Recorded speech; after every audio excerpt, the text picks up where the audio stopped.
particular, had put in motion machinery to address unemployment, especially of youth, women, and the vulnerable people. And I said the example of the 75 billion youth fund, and in particular the Survivor Fund, which is actually aimed at giving a cushion to small and medium enterprises that have been affected by the COVID-19.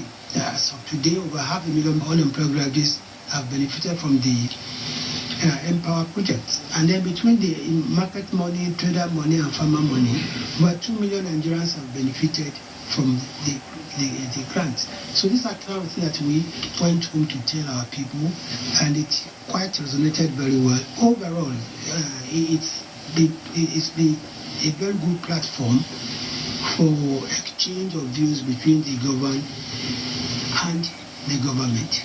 I conveyed the message of hope and peace by His Excellency President Muhammadu Buhari, and we also informed them of the numerous government intervention programs across the country and in Zamfara State in particular.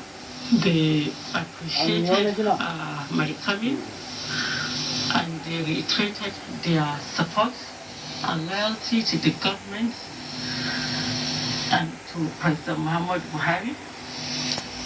You may know that Zamfara State did not participate in the EndSARS protest, and they also made some recommendations which they urged me to bring back to His Excellency President Muhammadu Buhari for his consideration. In Abia State, a documentary was done showing issues concerning war. There is no need for anybody to encourage war anymore. War does not bring prosperity, but peace brings prosperity to the entire world. And that is why we stand for one indivisible nation, Nigeria, for everyone.